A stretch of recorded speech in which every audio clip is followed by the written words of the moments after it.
Ndugu na mwanafamilia wangu yaliyojiri makala, mshukuru Mungu Baba katika Kristo Yesu kwa ajili yako. Hakika umekuwa mfano wa wanawali 5 wenye akili ambao waliposikia habari za bwana harusi walipobeba taa zao na mafuta ya akiba. Asante sana kwa kuwa nasi mwanafamilia yaliyojiri makala kwa mwaka wote 2025, mwaka wa nguvu ya utajiri. Ninakukaribisha kwa azma na hali na zihi kubwa katika moyo wenye furaha ambao umeachilia maneno mazuri ya tumaini katika mdomo wangu. Karibu tena, karibu sana mwaka 2026, mwaka wa mavuno katika kila eneo la maisha yako na yangu. Nipo hapa katika runinga yako pendwa ya Sonship Spirit kwa ajili ya kukumbushana kidogo. Najua una kumbukumbu, lakini naomba tukumbushane zaidi safari yetu ya roho wa neema na uamsho Afrika Mashariki. Safari ambayo imeangazia namna ambavyo ujumbe wa ufalme wa Mungu ulivyoingia katika kalamu ya mfalme aliye imara, vipindi tofauti ambavyo vilibeba wazo la ufalme ili liweze kuenea Afrika Mashariki, hususani nchini Tanzania. Tuliona kipindi cha wageni Afrika Mashariki ambao ni Wareno na ujenzi wa Fort Jesus ambao uliotoa ujumbe wa kinabii juu ya ufalme wa Mungu na ujio wake Afrika Mashariki.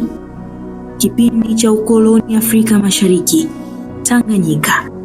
Pia mazingira ya maeneo tofauti kama vile Oldupai Gorge na mazingira ya mkoa wa Mbeya na karama mbalimbali za Roho Mtakatifu kama vile uimbaji na kuhubiri neno la ufalme. Haya yote Mungu Baba ametuonyesha ya kwamba yeye ni Mungu na muumbaji wa vitu vyote.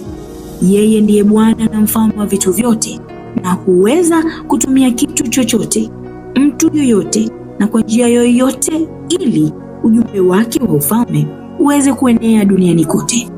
Kupitia roho wa neema na uamsho na historia ya injili ya ufalme wa Mungu ilivyoingia Afrika Mashariki, tumeweza kujifunza na kuona kuwa Mungu ni Bwana na ni mfalme.